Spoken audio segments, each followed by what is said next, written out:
मेरे प्यारे प्रदेशवासियों, कोरोना जंग को पिछले 13 महीने से हम लोग जूझ रहे हैं। 12 महीने लगातार जूझने के बाद में लगा था कि अब कोरोना चला जाएगा, और हमने कोई कमी नहीं रखी थी। उस वक्त में हम लोग टेस्टिंग के लिए पूना और दिल्ली सैंपल भेजते थे। 70,000 पर डे टेस्टिंग की कैपेसिटी हमने यहाँ पर बना दी। आईसीयू बेड तैयार कर लिए, वेंटिलेटर तैयार कर लिए, ऑक्सीजन के लिए जनरेशन प्लांट लगा दिए, हर ज़िले में जनरेशन की फैसिलिटीज पैदा कर दी। कहने का मतलब आधारभूत ढांचा पूरा तैयार किया, और आप सबके सहयोग से, पूरे प्रदेशवासियों के सहयोग से, उनके आशीर्वाद से, जितने धर्मगुरु थे, एनजीओ थे, एक्टिविस्ट थे, व्यापारी थे, अपने मजदूर संगठनों के लोग थे, कर्मचारी संगठनों के लोग थे, या चाहे राजनीतिक पार्टियों के कार्यकर्ता थे, सब ने मिलकर वो जंग लड़ी थी और हम लोग उसमें जीत गए थे।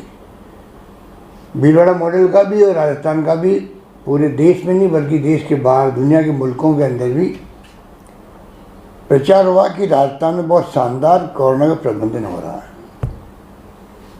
हम लोगों के लिए गर्व करने की बात थी। अचानक जो दूसरी लहर आई है,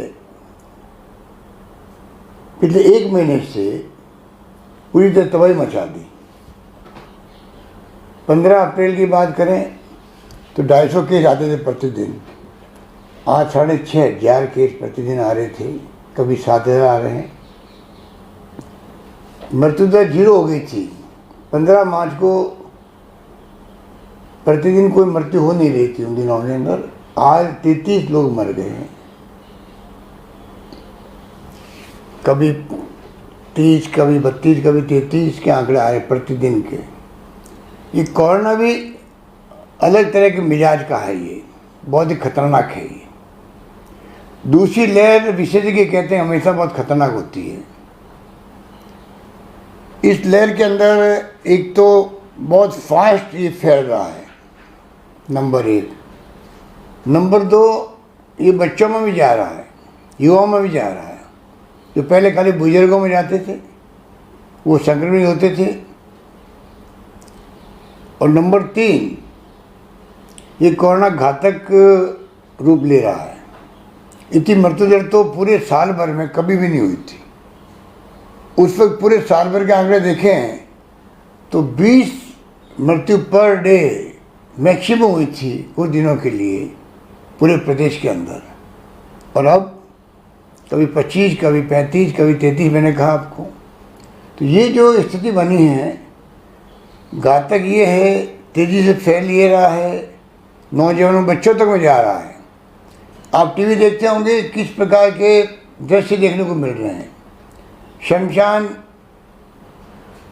गृह में जगह नहीं है, वेटिंग लिस्ट लगी हुई है। खुले में दाह संस्कार हो रहे हैं। अस्पतालों के बाहर एम्बुलेंसेज के लाइनें लगी हुई है। और जो टीवी बता रहा है पूरे देश का पिक्चर, वो बहुत ही डरावना है। तो आप सोच सकते हो कि अभी तक मुझसे बचे हुए हैं। हमारे पड़ोसी राज्यों में जो स्थिति है, चाहे दिल्ली हो, चाहे पंजाब, हरियाणा, मध्य प्रदेश, यूपी, उस सबसे हम लोग बहुत बेहतर स्थिति के अंदर है। महाराष्ट्र की तो आप देख रहे हो कि बहुत ही हालात खराब हो चुके हैं। वहाँ तो 50,000 से अधिक प्रतिदिन वहाँ पर संक्रमित लोग आ रहे हैं, मर रहे हैं काफ़ी बड़ी संख्या के अंदर। ये डरावना जो दृश्य बना देश के अंदर, दुनिया के मुल्कों में भी जहाँ जहाँ दूसरी लहर आई थी वहाँ बहुत ख़तरनाक मामले हुए थे। यूके के अंदर तो उन्होंने बहुत कड़ा लॉकडाउन लगा दिया, 4 महीने लगातार। और दूसरी तरफ वैक्सीन बहुत भयंकर संख्या में लगाई, वहाँ पर सबको वैक्सीन लगाई। अब जाके हालात वहाँ बिल्कुल काबू में आ गए हैं। नाम मात्र के मरीज आ रहे हैं और इक्का दुक्का मौत हो रही है। हम नहीं चाहते थे कि यहाँ पर वीकेंड का लॉकडाउन लगाएं या कर्फ्यू लगाएं। क्योंकि जब कोरोना चला जा रहा था तो लोग भी लापरवाह हो गए थे, मास्क लगा नहीं रहे थे, सोशल डिस्टेंसिंग हम कर नहीं रहे थे, हाथ धो नहीं रहे थे। शादी ब्याह में 500-1000 तो मामूली बात थी, समझाने के बावजूद भी नहीं मान रहे थे। और आप देख रहे हो कि इलेक्शन के अंदर तो सारी हदें पार हो गई। जुडिशरी में भी इलेक्शन अलाउ कर दिए, मना करने के बावजूद भी हमने मना किया था तो हमारी बात नहीं सुनी गई। उनका अपना फैसला है। इलेक्शन कमीशन को अपनी ड्यूटी अदा करनी थी, वो भी इलेक्शन कराने लग गए। और हम लोगों ने भी गलतियाँ करी। जिस प्रकार से बिहार के चुनाव शुरू हुए थे, लाखों की रैलियाँ हो रही थी। अब 5 राज्यों में चुनाव हो रहे, आप देख लिया क्या क्या हो रहा है। बाई इलेक्शन हुए राजस्थान में, तभी रैली हो रही थी। कुछ हद तक तो हम भी जिम्मेदार हैं। तो सवाल ये कि हमें जनता और आम जनता की उनको आजीविका भी मिले और उनकी जान नहीं जाए। उनकी जान की रक्षा करना हमारा कर्तव्य है। जान है तो जहान है, तो जान की रक्षा करना हम सबका कर्तव्य है। और सरकार कोई कमी नहीं रख रही है, ना कमी रखेगी, ना पहले रखी थी। पहले भी हमने एनजीओ की सहायता से और प्रदेशवासियों के सहयोग से हमने कहा कोई भूखा नहीं सोना चाहिए, कोई भूखा नहीं सोएगा। मुझे खुशी है, कहते हुए गर्व है कि प्रदेशवासियों ने वही व्यवहार किया।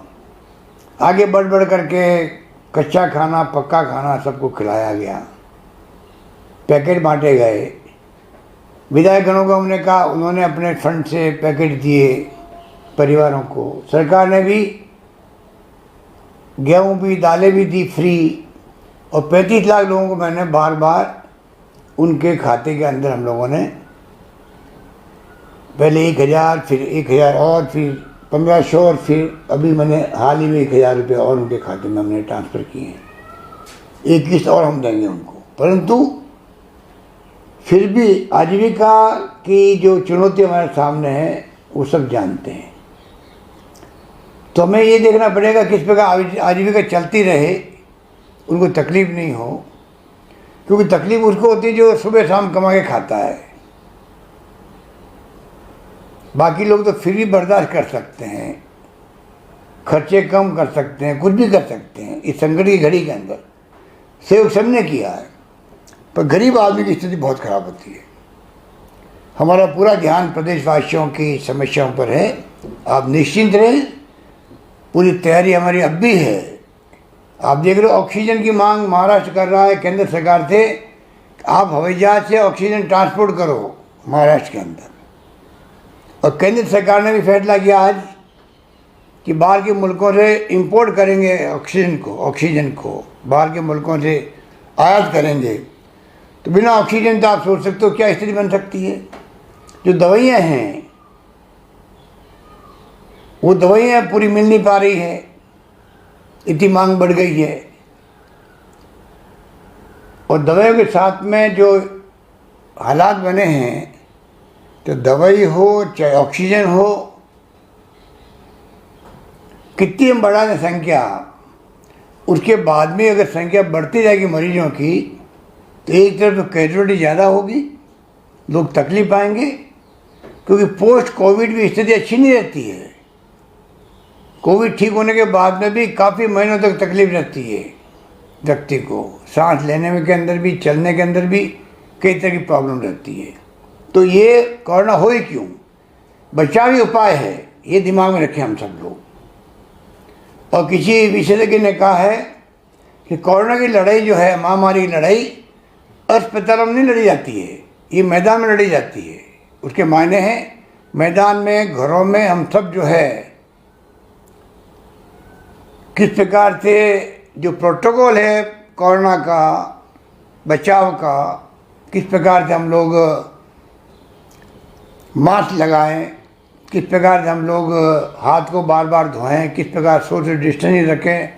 इलाज है ये, वैक्सीन की तरह ये प्रभावशाली होता है मास्क लगाना। वैक्सीन की कुछ कमी हो गई केंद्र में, वो भेज नहीं रहे राज्यों को। हमारे लिए बहुत बड़ी चिंता का विषय है। हम संपर्क में केंद्र सरकार के, उम्मीद करते हैं कि वैक्सीन आती जाएगी, हम लगाते रहेंगे। वैक्सीन लगने के बाद में कम से कम ज़िंदगी जाने का खतरा ख़त्म हो जाता है। हर व्यक्ति को वैक्सीन लगानी है। मैंने भी पहली डोज दूसरी डोज लगा ली है, आप सबको लगानी है।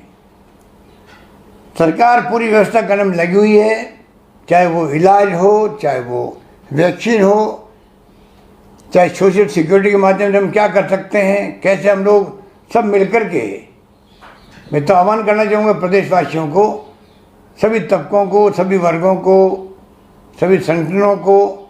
पिछली बार 12 महीने 11 महीने आप लोगों ने जो साथ दिया, जिस रूप में एक दूसरे के काम आए, आप लोग इमदाद करी, उसके कारण से राजस्थान कामयाब हुआ कोरोना की जंग को जीतने के अंदर। अब भी जंग जीतेंगे हम लोग, मुझे पूरा यकीन है। आप सब कॉन्फिडेंस बना रहे, हौसला बुलंद रखें। सरकार आपके साथ खड़ी मिलेगी।